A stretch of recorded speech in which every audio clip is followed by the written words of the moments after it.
He stood on the cliffs of Dragonstone and looked west, not as a conqueror, not yet, as a man who had seen something in his sleep that would not let him close his eyes again. The continent across the water did not belong to him. He had no claim to it, no right, no invitation. But he had seen the darkness coming, and he could not unsee it. Welcome to Westeros Within, where we journey into forgotten ages, hidden legends, and ancient mysteries.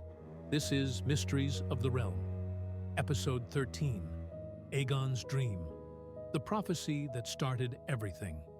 Before the Conquest, before the Iron Throne, before 300 years of fire and blood, there was a dream.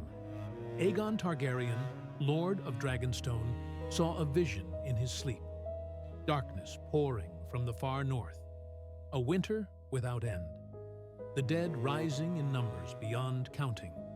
And a single, terrible certainty that only a united Westeros, led by the blood of the dragon, could stand against what was coming.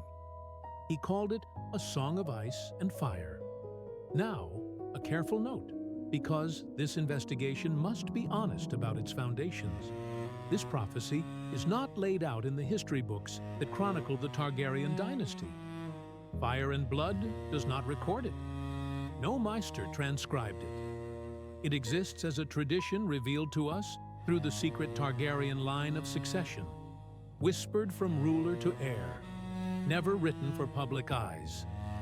George R.R. Martin himself provided the core idea, but the specific shape of the revelation, the way it was dramatized and passed down, carries the fingerprints of adaptation. What we can say with confidence is this: some version of this belief existed within the Targaryen dynasty. The evidence, in Rhaegar's obsessive search, in Maester Aemon's dying words, in the very title Martin chose for his saga, points toward a prophetic tradition that shaped the family's decisions for centuries. Whether the dream was exactly as tradition describes it, or whether it was something rawer and stranger that 300 years of retelling polished into its current form, that is itself part of the mystery. He did not write it down for the histories. He did not announce it to lords or maesters. He whispered it to his queen, and she whispered it to their heir, and that heir whispered it to the next. A secret passed from ruler to chosen successor, king to prince, for 300 years, each telling perhaps a little different from the last. And this is where it becomes something more than a story. Because Aegon was not the first Targaryen to dream true. His ancestor Daenerys, called the Dreamer, had a vision of fire consuming the Valyrian freehold. Every city, every sorcerer, every dragon. She convinced her father, Enar, to abandon their home and flee to Dragonstone. 12 years later, the doom came. Every family that stayed perished. Every dragon that remained burned. The Targaryens survived because one girl had a dream, and her father believed her. Daenerys dreamed. And she was right. So when her descendant Aegon dreamed of ice doing what fire had done, ending a civilization, the weight of that precedent was enormous. The Targaryens had survived one apocalypse because they listened to a dreamer. Could they afford to ignore another? Was Aegon right? Did his dream save the world, or did it destroy it? The first question is the source. Dragon dreams are well documented in Targaryen history. Daenerys foresaw the doom. Daemon Targaryen dreamed of a dragon rising from the ashes of Summerhall. Daeron the Drunken dreamed of a great flood drowning his brother Aerion. And it came true, after a fashion. These visions are woven into the bloodline like a second inheritance. But there is a difference between seeing what will happen and being told what to do about it. Daenerys saw fire. She did not hear a voice commanding her father to flee. She saw the event, and her family chose to act. Aegon's dream seems to have been different. He did not merely see the long night coming. He received an instruction, or believed he did. A Targaryen must sit the throne. The realm must be united under dragonfire. The blood of the dragon must lead. Some believe this is simply how dragon dreams work, that a vision of catastrophe carries with it an instinct about how to survive. Others raise a more uncomfortable possibility, that Aegon saw the threat clearly, but invented the solution himself. That the dream showed him ice and darkness, and his mind, the mind of a dragon lord with 3 dragons and an army, supplied the rest. If Dennis had been a warrior instead of a girl, would she have dreamed not of fleeing the doom, but of conquering Valyria to prevent it? The dream may have been real. The interpretation may have been Aegon's alone. Whatever its source, the dream was passed down. Aegon told his queens. His heirs carried it. Jaehaerys the Conciliator knew. His grandson Viserys I knew. And according to Targaryen tradition, when he named his daughter Rhaenyra as heir, breaking every precedent of male primogeniture, he shared the secret that had shaped their dynasty from the beginning. An inscription on a Valyrian steel blade, visible only by dragonfire, a warning encoded in metal and flame. The dream demanded a Targaryen on the throne. Any Targaryen. If the tradition is accurate, the prophecy never specified a prince. And this is where the chain begins to fracture. The Dance of the Dragons, the most devastating civil war in Westerosi history, killed nearly every dragon and shattered the Targaryen dynasty's greatest weapon. Brother fought sister. Dragon killed dragon. Thousands burned so that the right Targaryen could sit the right chair. Did Rhaenyra pass the dream to her son Aegon III? The records do not say. Did Aegon III, who watched his mother fed to a dragon and grew to hate the creatures so deeply he may have let the last of them die, did he whisper this secret to his own children? There is no evidence that he did. Somewhere in the aftermath of the dance, the chain may have broken. The dream survived through fragments, whispers among maesters, half-remembered references in ancient scrolls, the lingering sense among Targaryen kings that their dynasty served a purpose larger than power. But the clarity was gone. And then, generations later, a bookish young prince found it again. Rhaegar Targaryen was not born a warrior, he was born a reader. And something he read in the old scrolls changed him so completely that he put down his books, picked up a sword, and told his master-at-arms, "It seems I must be a warrior." We covered Rhaegar's obsession in an earlier investigation, his pursuit of the prince that was promised, his certainty that the prophecy pointed to his bloodline, and the trail of destruction that certainty left behind. But for this investigation, what matters is simpler. Rhaegar found Aegon's dream after the chain of transmission had been broken. He pieced it together from fragments, and his reconstruction may not have been accurate. He was reading a 300-year-old prophecy through the lens of his own desperation, his own genius, his own need to believe that his fractured dynasty still had a purpose.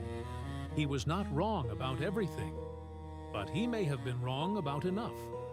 And here we reach what may be the most consequential mistranslation in the history of this world. The prophecy speaks of a prince that was promised.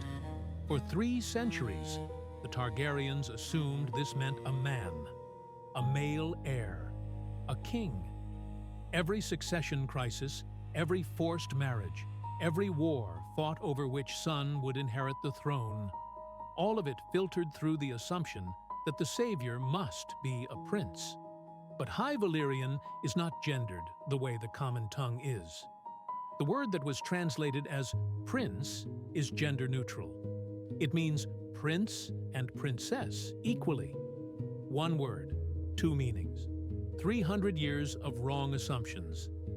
Consider what this changes. If the promised figure could be female, then every decision the Targaryens made to ensure a male heir may have been not just unnecessary, but actively counterproductive. The Dance of the Dragons fought because one side believed a woman could not fulfill the dynasty's purpose, may have killed the very dragons the prophecy required.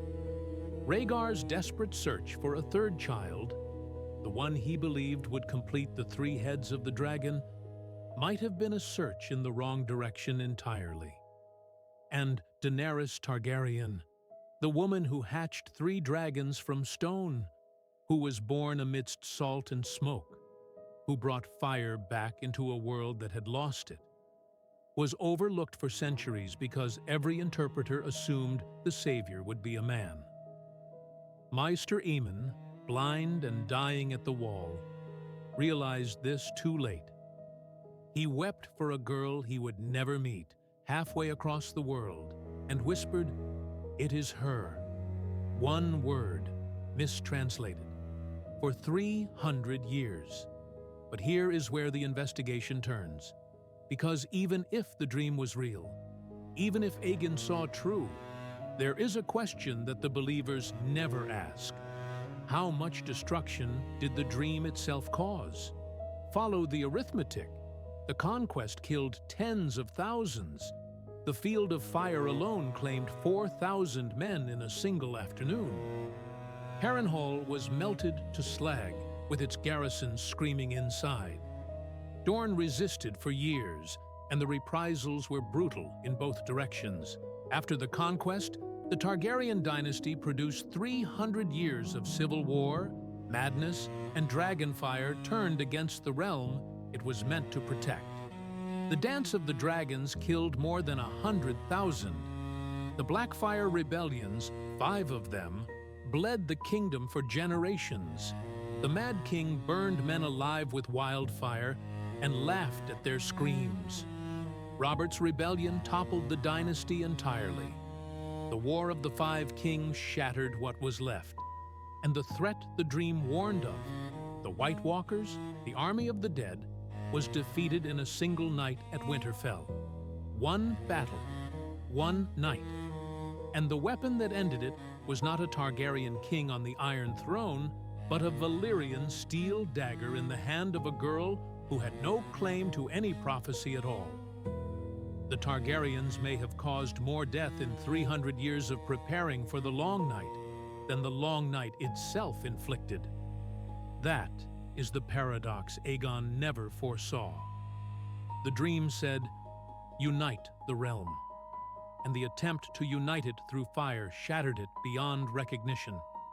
Every generation, the Targaryens broke the world a little more in the name of saving it.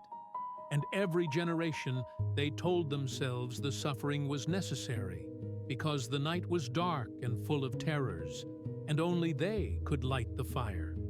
Some investigators look at this ledger and draw a blunt conclusion. The dream was a net negative. Whatever Aegon saw, whatever truth lived inside the vision, the response was worse than the disease. A united Westeros could have been built through diplomacy, through trade, through marriage pacts that did not require melting castles with dragonfire. The dream did not demand conquest. Aegon demanded conquest. The dream showed him ice. He decided on his own that the answer was an iron chair. Others push back. Without the conquest, they argue, there would have been no Targaryen dynasty. And without the dynasty, Daenerys Targaryen would never have been born. Without Daenerys, no dragons return. Without dragons at the Battle of Winterfell, the living are overwhelmed. Aegon's dream may have been wrong in its specifics, but right in its broad stroke. Targaryen fire was needed against the ice. The 300 years of suffering may have been the price. And that is the cruelest reading of all. Not that the dream was false, not that Aegon was wrong, but that the dream was true, and the cost was exactly this high, and there was no cheaper way to pay it. No thread in this investigation is more tragic than Summerhall.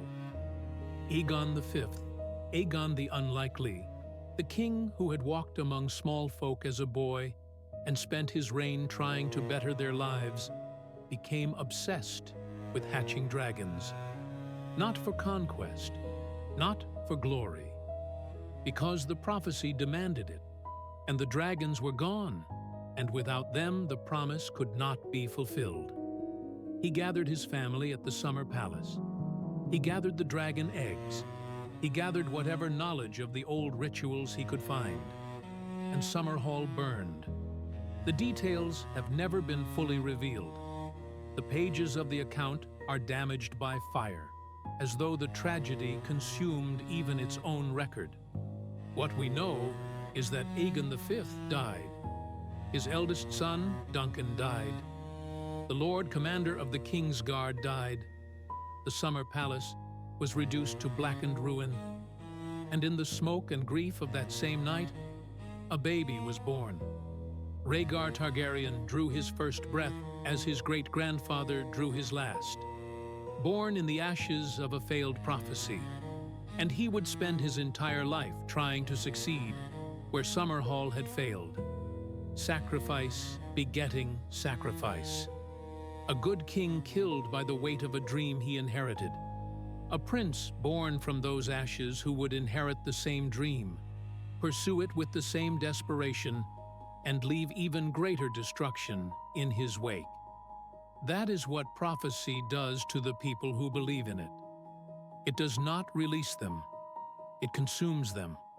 Generation after generation, the Targaryens fed themselves to this dream, their sanity, their children, their kingdoms, and the dream burned on. And then there is the question no believer wants to answer. When your chosen bloodline, the one the prophecy demands must sit the throne, produces Aerys II, is the prophecy still worth following? Aerys burned his enemies with wildfire. He burned his allies. He burned men for the crime of being near him when the mood took him. He planned to burn the entire city of King's Landing, 500,000 people, rather than surrender it. Some argue Aerys was an aberration, a single mad king in a dynasty of mostly competent rulers. But the Targaryens practiced incest for 3 centuries specifically to keep the bloodline pure, because the dream demanded Targaryen blood on the throne. Madness was not a side effect. It was a known risk, accepted as the cost of preserving the prophetic line. The small folk had a saying, every time a Targaryen is born, the gods flip a coin. If the prophecy requires a dynasty where half the heirs risk madness, where the coin lands on fire as often as it lands on greatness, then the prophecy is not just a vision. It is a gamble with the lives of millions. And the Targaryens placed that bet for 300 years, with other people's lives as the stakes. And this brings us to the deepest layer of the investigation. Because there is a pattern that runs through every prophecy in this world, and it never breaks. Every prophecy comes true, and every prophecy comes true wrong. Cersei was told she would be overthrown by a younger, more beautiful queen. She spent her life destroying every woman who might fulfill that prediction. And her own destruction came from a direction she never imagined. Melisandre saw a great warrior in her flames and crowned Stannis Baratheon. The flames were not lying. She was reading them wrong. The stallion who mounts the world was promised to Daenerys, and her unborn son died before taking a single breath, while she herself became the conqueror the prophecy described. The vision is real. The interpretation is human. And human beings, faced with the unknowable, see what they need to see. If this pattern holds for Aegon's dream, and there is no reason to believe it would not, then the dream was true. The long night came. The dead rose. But the solution was never what Aegon believed it to be. Not a dynasty, not a throne, not 300 years of fire and blood. The answer was a coalition forged in desperation at Winterfell. Stark and Targaryen, wildling and knight, direwolf and dragon, fighting together not because a king commanded it, but because the alternative was extinction. Aegon dreamed of unity. He was right about the need. He was wrong about the method. And there is one more thing. Aegon called his dream a song of ice and fire. That is not just the name of the prophecy. It is the name of the entire saga. Every book, every chapter, every death and birth and betrayal, all of it falls under a title that is, itself, a dream that a conqueror had on a cliff above the sea. That is not an accident. The story we have been following, all of it, from the first chapter to whatever ending waits in the final pages, is the aftermath of one man's vision. We are living inside Aegon's dream. We have been from the very first page. And the question the title asks is the question the dream asks. Can ice and fire exist together? Can opposites unite? Can the world survive the tension between what is frozen and what burns? Or does the song end the way every Targaryen song has ended? In ash? So what do I believe? I believe the dream was real. Aegon saw true. The evidence of Dinas, of dragon dreams, of every confirmed prophecy in this world tells me that something genuine reached across time and showed a man on Dragonstone what was coming. But I also believe the dream was incomplete. It showed him the threat. It did not show him the answer. And Aegon, being human, filled in the silence with the only solution he knew. Conquest, dynasty, fire. Was he right to conquer? That is harder. And I think the honest answer is that both things are true at once. The dream saved the world. Without the conquest, there is no dynasty. Without the dynasty, there is no Daenerys. Without Daenerys, there are no dragons. And without dragons at Winterfell, the living do not survive the night. And the dream destroyed the world. 300 years of fire, the dance, the black fires, the Mad King, a continent soaked in blood because one family believed they were chosen. Both things at once. The dream was the salvation and the original sin. The prophecy was the cure and the disease. The song of ice and fire is not a hero's anthem, and it is not a villain's dirge. It is something older and sadder than either. It is a warning that the people who believe they are saving the world are the ones most likely to destroy it. And that is the song. Not triumph, not tragedy. The space between, where a man stands on a cliff, sees the darkness coming, and has to decide what he is willing to burn to stop it. Aegon decided, and we are all still living with what he chose. So tell me this, was Aegon right to conquer? Write it in the comments. I read every theory. And if you want to be here when we unravel the next mystery, subscribe to Westeros Within and join me for the next chapter.